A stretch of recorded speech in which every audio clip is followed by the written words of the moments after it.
Hello दोस्तों, कैसे हैं आप सब। मुझे पता है कि काफ़ी लेट हो चुका है थर्ड पार्ट वीडियो लाने में, लेकिन कोई बात नहीं। जो है फाइनली हम जो है थर्ड पार्ट ले आए हैं हमारे यूनिट 1 का मैथमेटिक्स 2 के। तो आज बिना बिना टाइम वेस्ट करें हम जो है मैथमेटिक्स 2 के यूनिट 1 के जो पार्ट थर्ड की तरफ जा रहे हैं, हमारे सीरीज के पार्ट थर्ड की तरफ। और टॉपिक नंबर 2 जो हम कर रहे हैं उसका नाम है कॉचीज होमोजेनियस डिफरेंशियल इक्वेशन। चलिए बिना किसी देर के वीडियो को करते हैं स्टार्ट। ओके, सो जो नेक्स्ट टॉपिक हमारा है वो है होमोजेनियस डिफरेंशियल इक्वेशन या फिर कॉचीज होमोजेनियस डिफरेंशियल इक्वेशन। अच्छा, अब कॉचीज होमोजेनियस डिफरेंशियल इक्वेशन होती क्या है और इसकी हमें क्या ज़रूरत पड़ती है। तो सबसे पहले हमारा जो नॉर्मल डिफरेंशियल इक्वेशन जो हम पढ़ते थे वो कुछ इस फॉर्म की होती थी, d² + 4d + 4y = 0 या फिर y = n, मतलब कोई और फंक्शन होता था इक्वल टू के राइट साइड में। बट अब जो हम पढ़ेंगे, क्योंकि देखिए इसमें d² के साथ में भी कांस्टेंट कोफिशिएंट है, मतलब 1 है। यहाँ पे d के साथ में भी कांस्टेंट कोफिशिएंट है यानी कि 4, और y के साथ में, क्योंकि y मल्टीप्लाई होगा तो y के साथ में भी एक कांस्टेंट कोफिशिएंट जो कि है 4। तो ये कांस्टेंट कोफिशिएंट्स थे, तो इन्हें हमने CFPI वाली मेथड से निकालना सीखा था। अब जो हम इक्वेशंस पढ़ेंगे उनमें यहाँ पे जैसे यहाँ 4 है तो यहाँ पे 4 ना होके x का फंक्शन होगा, और वो x का फंक्शन जो हम पर्टिकुलरली अभी पढ़ेंगे कॉचीज होमोजेनियस डिफरेंशियल इक्वेशन में, वो x⁻n होने वाला है। यानी कि या तो x होगा या x² होगा या x³ होगा, इस टाइप के। या फिर अगर 1 + log x 1 + x सॉरी है ना, इस टाइप के फंक्शंस आते हैं तो उन्हें हमें कन्वर्ट करना पड़ता है कॉचीज होमोजेनियस डिफरेंशियल इक्वेशन में। तो वो भी मैं आपको बताऊंगा, लेकिन पहले हम जो normal Cauchy's homogeneous differential equation होती है वो क्या होती है वो देखेंगे, एंड देन फिर उसके हम क्वेश्चन सॉल्व करेंगे। तो सबसे पहले मैं आपको बताऊँ कि, और हाँ, होमोजीनियस का मतलब इसमें क्या है वो मैं बता देता हूँ। देखिए,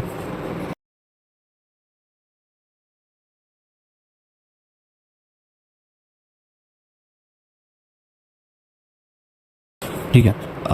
होमोजीनियस का मतलब यहाँ पे ये है कि जो हमारा फर्स्ट ऑर्डर डेरिवेटिव है इसके साथ में पावर x होगी। मतलब यहाँ पे देखो, ट्रिक बता रहा हूँ, डिनोमिनेटर में dx है तो यहाँ पे x होना चाहिए, dx² है तो साथ में x² का मल्टीप्लाई होना चाहिए। अगर आ जाएगा d3y/dx³ तो अगर नीचे x³ है तो साथ में मल्टीप्लाई में x³ होना चाहिए, तो ही वो होमोजीनियस डिफरेंशियल इक्वेशन है।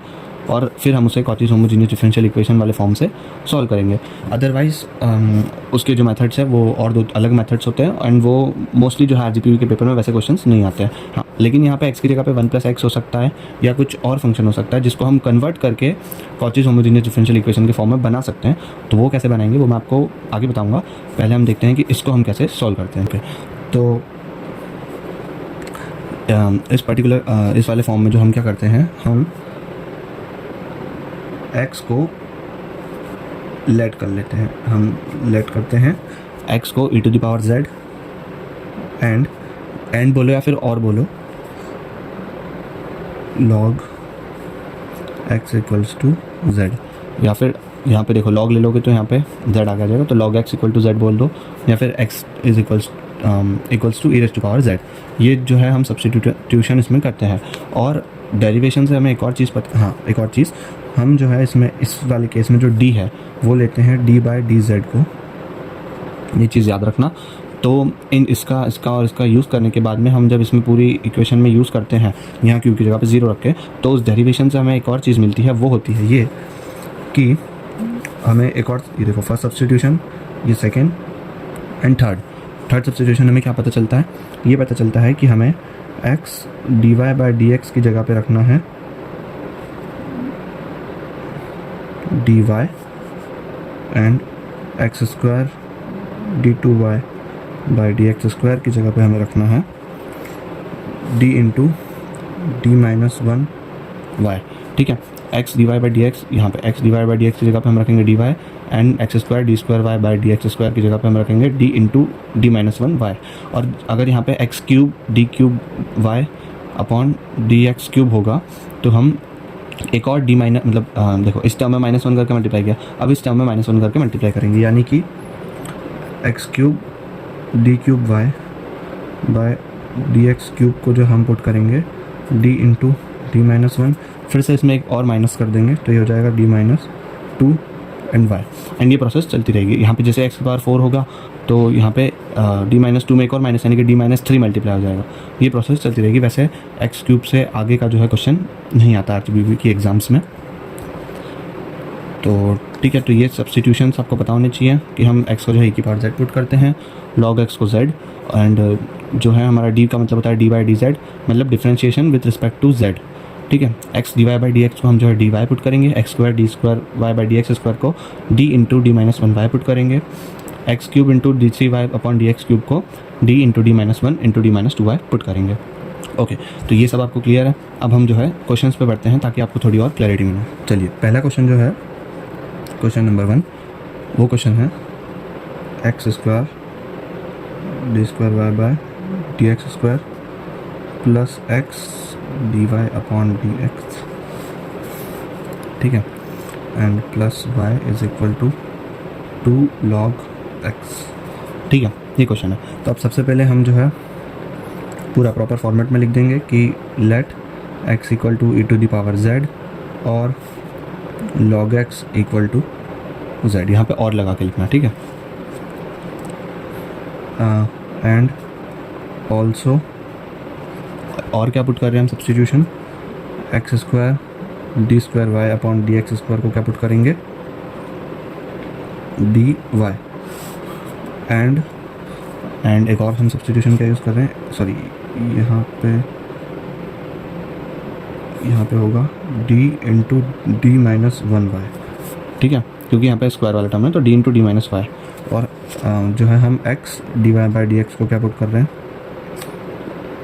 नॉर्मल डी वाई, ठीक है। ये सब्स्टिट्यूशन पता चल गया, ये क्वेश्चन है। इक्वल्स टू में 2 log x है, हम बात करते हैं कि उसका भी क्या होगा। चलिए, तो नेक्स्ट प्रोसेस में मैं एक बार वापस से आपको जो है, अब मैं सब्स्टिट्यूशन करके बता देता हूँ। यहाँ पे x square d two y upon D x square की जगह पे मैं d into D minus one y लिख देता हूँ। यहाँ पे x D Y by D x की जगह पे मैं डी वाई लिख देता हूँ, और फिर ये पूरा आपको लिख के बताता हूँ। therefore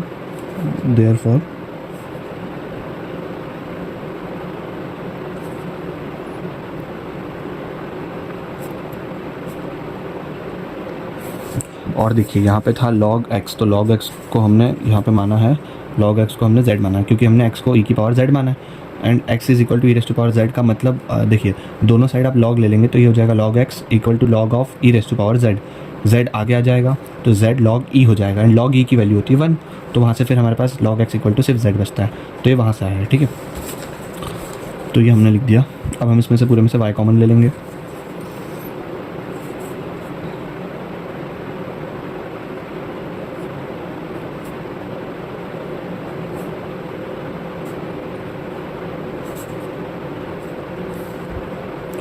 ठीक है। अब हम इसका जो है मल्टीप्लाई करके इसको सिंप्लीफाई कर लेते हैं।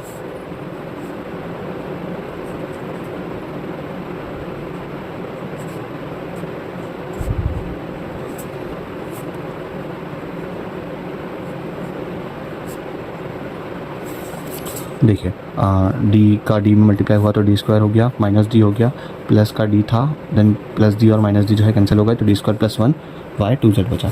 अच्छा, अब हम निकालेंगे सी एफ।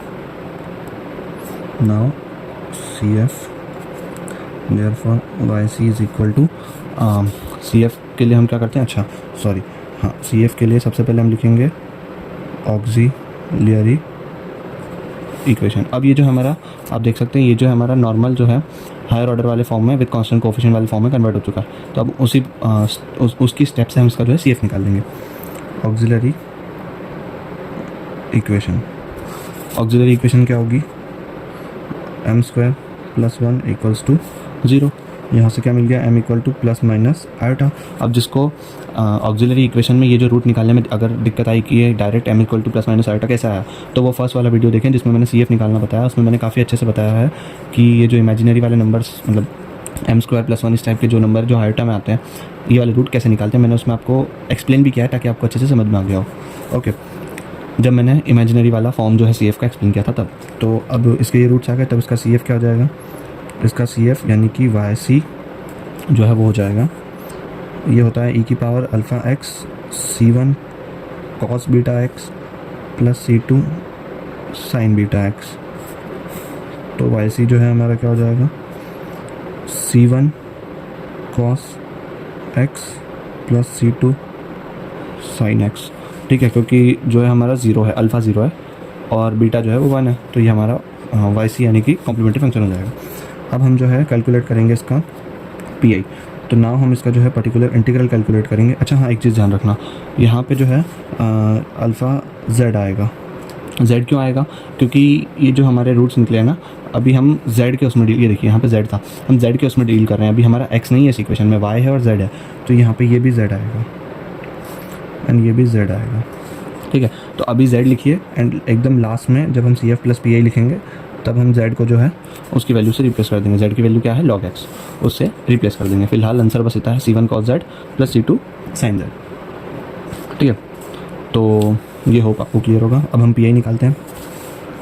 तो ये जो है इसको हम इक्वेशन 1 नाम देते हैं। ये हमारी इक्वेशन थी, फिर हमने ऑक्सिलरी इक्वेशन बनाई थी।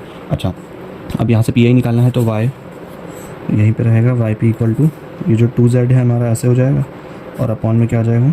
डी स्क्वायर प्लस 1 हो जाएगा। अब हम yp को ऐसे ही लिखेंगे, 2 को बाहर लिख देंगे, अंदर लिखेंगे z upon D square plus 1। अच्छा, अब ये जो z अपॉन ये बना है, ये बना है x to the power m वाला फॉर्म। कौन सा फॉर्म बना है? x to the power m वाला फॉर्म। और यहाँ पे हमने, क्योंकि यहाँ पे हमारा जो है x z की तरह ट्रीट हो रहा है, तो हमारा जो फॉर्म है वो x to the power m वाला फॉर्म है और z की पावर जो है 1 है। तो उसको हम पीछे सॉल्व करते हैं। PI हमारा क्या आएगा?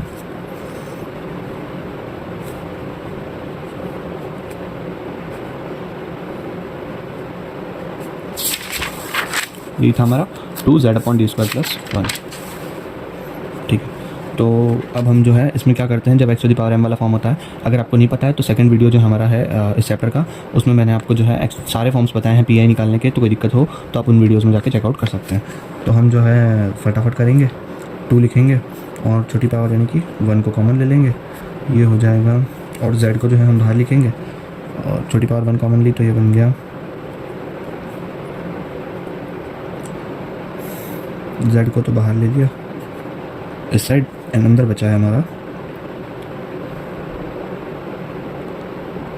डी स्क्वायर प्लस 1 बचा है। ठीक है, तो yp इक्वल टू हो गया 2 और इसका रेसिप्रोकल कर दिया तो D square plus 1 minus 1 into में z। ठीक है, तो yp हो जाएगा 2। अब हम इसका एक्सपेंशन करेंगे, प्लस माइनस वाला एक्सपेंशन है a, तो ये जो है 1 प्लस एक्स की पावर माइनस वाला फॉर्म बन चुका है। तो 1 प्लस एक्स की पावर माइनस 1 वाला जो फॉर्म है वो होता है 1 minus x plus x square minus x cube plus so on. ठीक है, ये जो है ये फॉर्म होता है, ये फार्मूला आप देख सकते हैं।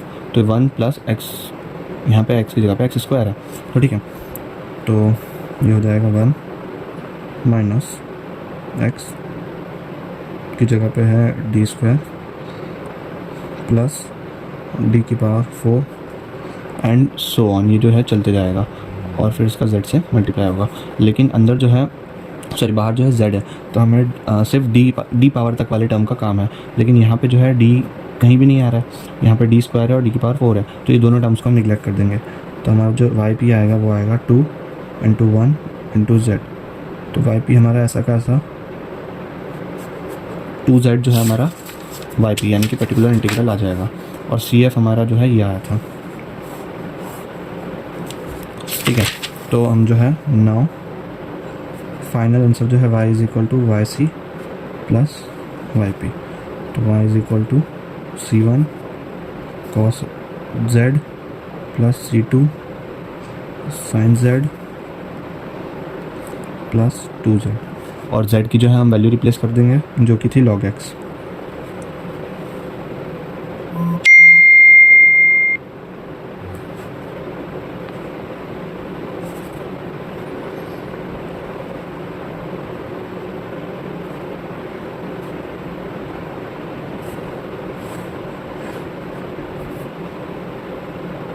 ये जो है हमारा फाइनल आंसर आ चुका है। CF प्लस PI हमने जो है z की वैल्यू सब्स्टिट्यूट कर दी। आप एक बार वीडियो को वापस से रिप्ले करके देख सकते हैं, कुछ भी नहीं किया है हमने, जो है x को e की पावर z पुट किया है, log x को z पुट किया, और x square d two y by D x square को हमने d into D minus 1 into Y put किया है, और x d Y by D x को डी वाई पुट किया है। देन हमने नॉर्मल उसको जो है वैल्यूज़ को पुट करके ये जो है हमारा नॉर्मल में आ चुकी है, कांस्टेंट कोफिशिएंट वाले फॉर्म में आ चुकी है, उसका हमने CF निकाल लिया। CF निकालने के बाद में ध्यान रहे यहाँ पे z पुट करना है, x नहीं। तो z पुट किया, देन पी आई निकाला, पी आई वाले फॉर्म से हमने लिखा एंड उससे हमने जो है इसका पी आई निकाल लिया एंड फिर सी एफ और पी आई को प्लस करके इसका जो है आंसर हमने लिख दिया। तो इसका फाइनल आंसर है। अब हम एक और क्वेश्चन करेंगे। ओके, सो वो क्वेश्चन है x cube d two y upon D x square minus two x square d y upon D x plus two x y equal to 1। अच्छा, मैंने जब आपको बताया था कि कॉचीज होमोजेनियस डिफरेंशियल इक्वेशन के फॉर्म को आइडेंटिफाई कैसे करते हैं, तो उसमें y के टर्म के साथ में x का कोई भी टर्म नहीं होना चाहिए, और जो है यहाँ पे अपॉन में जिसमें dx है वहाँ उसके साथ में x का टर्म होना चाहिए, और जिसमें dx स्क्वायर उसके साथ में x स्क्वायर का टर्म होना चाहिए। पावर जो है ऑर्डर के साथ में मैच करनी चाहिए, बट यहाँ पे नहीं कर रही है। तो बच्चे सोचते हैं कि ये नहीं है उस फॉर्म का, एंड फिर मैंने आपको बताया वैसे मिस्टेक करते हैं, बट ये है। और कैसे सॉल्व होगा वो मैं बताता हूँ।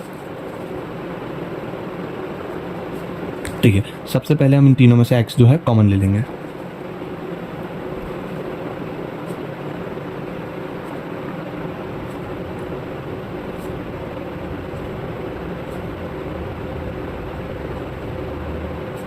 अब x कॉमन लेने के बाद हम देख सकते हैं कि ये जो है कॉचीज होमोजेनियस डिफरेंशियल इक्वेशन के फॉर्म में बन चुका है। यहाँ पे y के साथ में x का कोई टर्म नहीं है, फर्स्ट ऑर्डर वाले के साथ में 1 पावर का है, सेकंड ऑर्डर वाले के साथ में 2 पावर का। अब इस x को जो है हम यहाँ पे डिनोमिनेटर में ले आएंगे और 1 से जो है डिवाइड कर देंगे।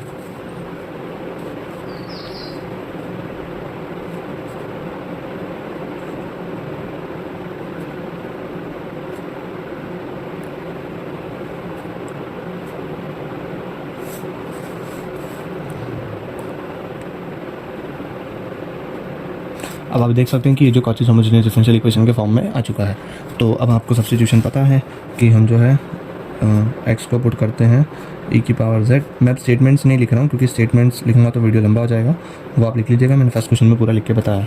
ठीक है, ये लिखेंगे हम, एंड d जो है वो होता है d upon d z, and x dy by D x होता है हमारा dy, and x square D square Y by D x square होता है d into D minus 1 y. ठीक है, तो ये आप लोगों को पता है, फिर भी मैंने लिख दिया, लेकिन मैं स्टेटमेंट्स नहीं लिख रहा हूँ, वो आप लिख लेना। तो देयरफॉर जो हमारा ये बन जाएगा, ये कुछ ऐसा बनेगा d into D minus 1 y minus twice of d y plus 2 y is equal to 1 upon x. 1 upon x को लिखेंगे हम e की पावर माइनस का z। ठीक है, क्योंकि x होता है e की पावर z, तो उसका रेसिप्रोकल e की पावर माइनस z। देयरफॉर हम इन तीनों में से y कॉमन ले लेंगे, d माइनस 1 माइनस 2d plus 2 y common equal to e की power minus z। Therefore d square minus d माइनस 2d plus 2 y equal to e to the power minus z। Therefore d square minus 3d plus 2 y is equal to E to the power minus z। Okay, तो ये कुछ ऐसा बना है, हमारा constant coefficient वाले form में आ चुका है। तो अब हम जो है सी एफ निकालेंगे। तो सी एफ के लिए हम जो है ऑक्सिलरी इक्वेशन लिखेंगे, एंड ऑक्सिलरी इक्वेशन है हमारी m square minus 3m plus 2 equals to 0। Therefore हम सीधाचार्य फार्मूला से भी निकाल सकते हैं, and split in the middle term से भी निकाल सकते हैं। तो split in the middle term से क्या होगा, m square minus 2m and minus m plus 2 equals to 0। ठीक है, हमारा क्या होगा, हमने इसे 2 और 1 इसमें ब्रेक कर दिया। देयरफॉर इससे हमारा निकला m कॉमन, अंदर बचा m माइनस 2, यहाँ से माइनस का 1 कॉमन, अंदर बचा m minus 2 equals to 0। Therefore m minus 2 फिर से common, and m minus 1 equals to 0। ठीक है, देयरफॉर m हमारा आया है, m यहाँ से, तो हमारे m क्या आया है, m माइनस 2 इक्वल्स टू 0, तो m इक्वल टू 2 और m इक्वल्स टू 1, तो 1,2। m की वैल्यू जो है 1,2 आई है, तो इसका जो सी एफ होगा वो रियल एंड डिस्टिंक्ट वाला होगा। अगर आपको नहीं आता तो पार्ट 1 आप देखिए इस चैप्टर का। ठीक है, तो वो होता है c1 e to the power m1x plus c2 e to the power m2x। तो यहाँ पे जो है मैंने सी एफ लिख दिया है, सी एफ कम्प्लीटली हमने लिख दिया है। अब हम पी आई की बात करेंगे। पी आई के लिए हम निकालेंगे वाई पी इक्वल्स टू, देखो यहाँ था तो Y P is equal to E to the power minus Z upon में ये आ जाएगा A to the power minus Z upon में, अच्छा हाँ देखिए एक मिस्टेक फिर से हुई है, ये जेड रहेगा, ठीक है, वो ये z है, तो ये मिस्टेक मत कीजिएगा कि आप जो है इसको सही ना करें, ठीक है। इसको आपको x के टर्म्स में लिखना बाद में है, पहले ये z के टर्म्स में ही आएगा। अब चाहे तो आप यहाँ पे ही लिख दें कि y c is equal to जो है जो भी e की पावर z की वैल्यू आ रही है वो वैल्यू रख के आप लिख के बता दीजिए। अदरवाइज वाई सी को यहीं छोड़िए, वाई पी को भी छोड़िए, जो फाइनल आंसर लिखेंगे उसमें आप जो है z की जगह पे सब्स्टिट्यूट कर देना वापस वैल्यू, बट ध्यान रखें यहाँ पे z आएगा, ठीक है, क्योंकि वाई पी निकालते समय आपको याद आ जाएगा तो मिस्टेक नहीं होगी। जैसे मुझे भी दोनों में वाई पी निकालते समय याद है। अब D square minus 3d plus 2 यहाँ पर लिख देंगे।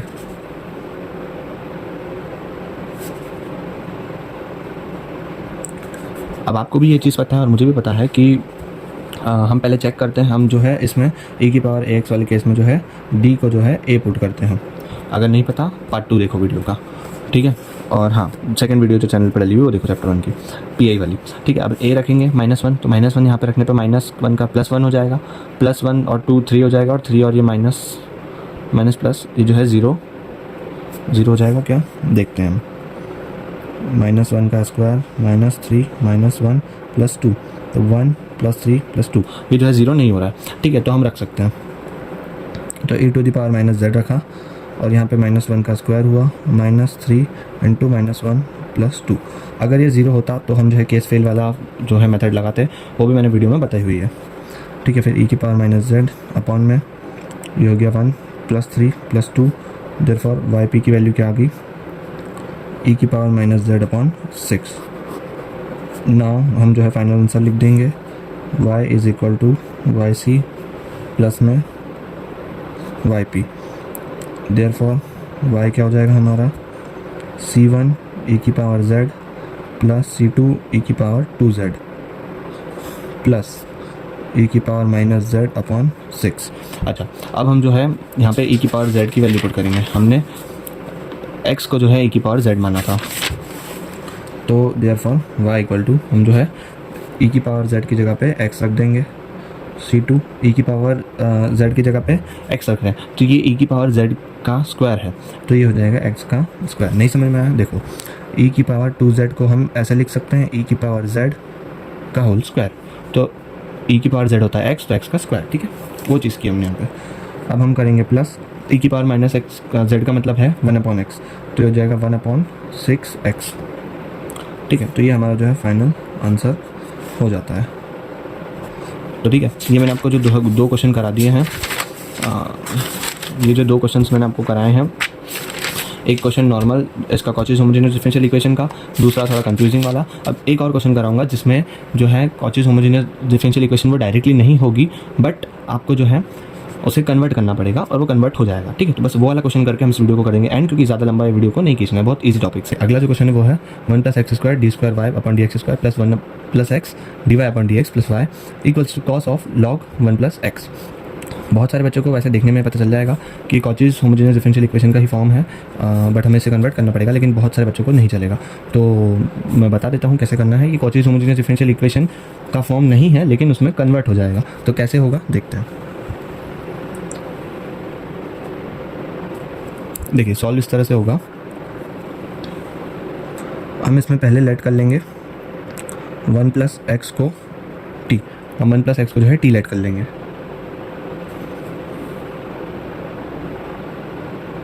एंड 1 + x को जब हम t लेट करेंगे तो इसका जो डिफरेंशिएशन है dx इक्वल्स टू dt हो जाएगा।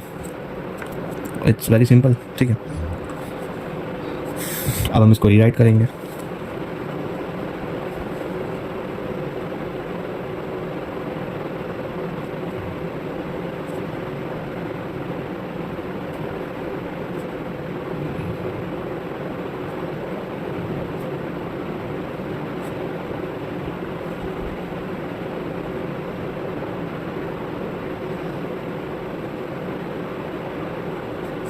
ओके।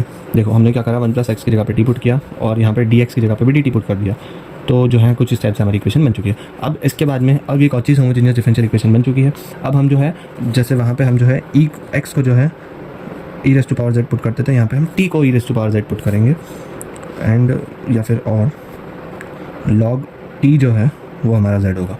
बाकी ऑलमोस्ट सब सेम है।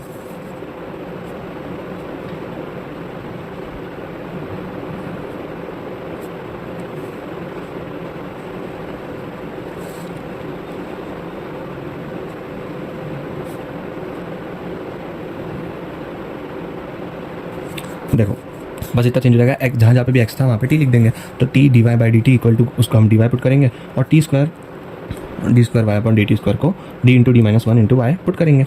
बस इतना सा चेंजेस है। अब तो हम इसे सॉल्व कर सकते हैं, तो हम लिख देंगे नाउ। मैं स्टेटमेंट्स नहीं लिख रहा हूँ, स्टेटमेंट्स आपको फर्स्ट क्वेश्चन में बता दिए सारे लिख के।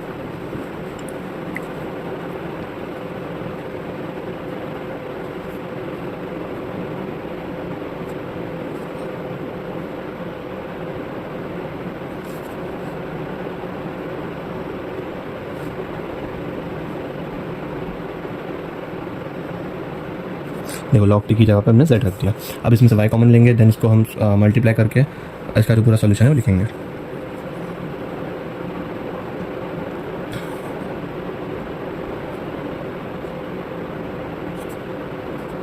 देखो अब क्या होगा, d square minus d plus one y equals to cos z. तो ये हो जाएगा d square plus one y equals to cos z. तो अब हम ये जो बन चुका है हमारा कांस्टेंट कोफिशिएंट वाला फॉर्म, अब हम इसको जो है सी एफ निकाल लेंगे। तो उसके लिए हम इसकी जो है ऑक्सिलरी इक्वेशन लिखेंगे। सी एफ निकालने के लिए इसकी जो है हम ऑक्सिलरी इक्वेशन लिखेंगे, M square plus one equals to zero, तो M equals to plus minus iota. तो इसका जो है सी एफ क्या हो जाएगा,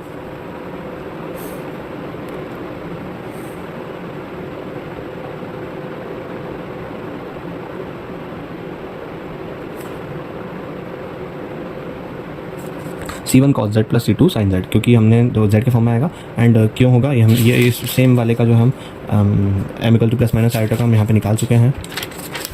इधर मैंने बताया कि कैसे हुआ ये। देखो m equal to plus minus iota का हमने निकाला है, तो यही है, तो मैंने डायरेक्टली लिख दिया। ठीक है,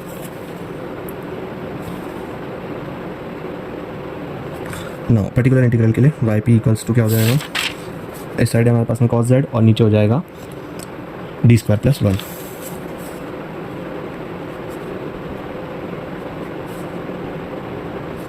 अब आपको पता है कि कॉस वाले फॉर्म में जो है हम डी स्क्वायर को माइनस ए स्क्वायर पुट करते हैं। नहीं पता तो आप जाके हमारा वीडियो देखिए, डी स्क्वायर को माइनस का ए स्क्वायर पुट करते हैं। लेकिन यहाँ पे माइनस का ए स्क्वायर पुट करने पे ये जो फॉर्म है जीरो हो रहा है। अब इस केस में क्या करेंगे हम, जो है जो ये वाला जो वेरिएबल था हमारा, इस वेरिएबल को मल्टीप्लाई करेंगे और नीचे डिफ्रेंशिएशन करेंगे। तो क्या हो जाएगा z, फिर z को हम बाहर लिख देंगे and one upon cos z तो यहाँ पर चल ही रहा है, और इसका डिफ्रेंशिएशन हो जाएगा 2d। ठीक है, एंड इसको सेपरेट लिख देंगे। तो हमारा जो वाई पी है वो क्या हो जाएगा, z, 2 भी हमने कॉमन ले लिया, और ये हो जाएगा कॉस z अपॉन डी। अब आपको सबको पता है कि d का मतलब होता है डिफ्रेंशिएशन एंड 1 अपॉन डी का मतलब होता है इंटीग्रेशन। ठीक है, तो यहाँ पे 1 अपॉन डी है, मतलब हम इसका इंटीग्रेशन करेंगे। तो कॉस z का जो इंटीग्रेशन है, कॉस का इंटीग्रेशन साइन, तो साइन z हो जाएगा, तो हम लिखेंगे साइन z, और यहाँ पर 2 है। ठीक है, z upon 2 sine z। Therefore y p क्या आएगा, z साइन z बाय 2। ठीक है, ये जो है हमारा आएगा। अब हम लिखेंगे final answer, y is equal to y c plus y p. तो देयरफॉर हमारा जो है y हो जाएगा हमारा, वाई सी हमारा C1 cos z plus C2 sine z plus y p हमारा z साइन z अपॉन 2। ठीक है, अब यहाँ पे हम z की वैल्यू पुट करेंगे। अब हमने जो है इस बार z जो है हमारा log t है, तो हम पहले log t पुट करेंगे। तो हमारे y की वैल्यू होगी C1 cos log t, similarly plus C2 sine of log t, then plus log t into sine of log t whole divided 2। ठीक है, अब हमने जो है यहाँ पे हमने t को जो है e की पावर z माना था, सॉरी यहाँ पे हमने जो है t 1 प्लस x को t माना था, तो हम t की जगह पे 1 प्लस x रख देंगे। Therefore y is equal to C1 cos of log 1 plus x plus C2 sine of log 1 plus x plus log 1 plus x into sine of log 1 plus x upon 2। तो ये जो है हमारा final answer बनेगा। देखिए अब मैंने आपको जो है 3 क्वेश्चन कराए हैं। जो फर्स्ट एंड सेकंड क्वेश्चन है वो सीधे सीधे कॉची होमोजेनियस डिफरेंशियल इक्वेशन के है। सेकंड वाले में बस आपको ट्रिक करने के लिए उन्होंने एक्स जो है एक मल्टीप्लाई में एक्स्ट्रा दिया था। तो अगर एक्स स्क्वायर भी दे सकता था वो एक्स क्यूब भी दे सकता था। जो कॉमन निकल रहा है उस कॉमन निकालेंगे, राइट साइड में डिवाइड में भेज देंगे, ठीक है। देन थर्ड क्वेश्चन जो हमने किया ये वाला, इस क्वेश्चन में आपको जो है सब्स्टिट्यूशन करके इसको कॉची होमोजेनियस डिफरेंशियल इक्वेशन बनाना पड़ा। तो हमने इसे कॉची होमोजेनियस डिफरेंशियल इक्वेशन बनाया एंड बना के हमने इसे सॉल्व किया। सो या ये थी Cauchy homogeneous differential equation. Hope करता हूँ आपको अच्छे समझ में आई होगी। कोई भी डाउट हो तो नीचे कमेंट बॉक्स में पूछिएगा एंड और मैं कोशिश करूँगा कि आपको कमेंट डिस्क्रिप्शन बॉक्स में जो है क्वेश्चंस प्रैक्टिस के लिए क्वेश्चंस जो है प्रोवाइड कर दूँ, या फिर अगर आपको और वीडियोस चाहिए क्वेश्चंस पे तो कमेंट में बताइए, तो मैं वो वीडियोस लेके आऊँगा। सो होप करता हूँ आपको जो वीडियो में जो मैंने टॉपिक समझाया अच्छे से समझ में आया होगा। कोई भी डाउट्स हो तो कमेंट बॉक्स में जरूर पूछिएगा, और अगर कोई सजेशंस हो जो आप चाहते हैं वीडियो में इंप्रूवमेंट के तो वो भी कमेंट बॉक्स में बताइएगा। हम डेफिनेटली उस पर वर्क ऑन करने की कोशिश करेंगे। एंड प्लीज अगर वीडियो अच्छी लगे तो लाइक कीजिएगा एंड सब्सक्राइब कीजिए ताकि हम थोड़ा मोटिवेशन मिलता है। जल्दी से जल्दी मैं जो है इसका 4th पार्ट भी लेके आऊंगा, वो काफी जल्दी मिल जाएगा आपको 1 या 2 दिन के अंदर। सो प्लीज बने रहिए और सब्सक्राइब करके बेल नोटिफिकेशन को ऑन कर दें। तब तक के लिए good bye and stay safe.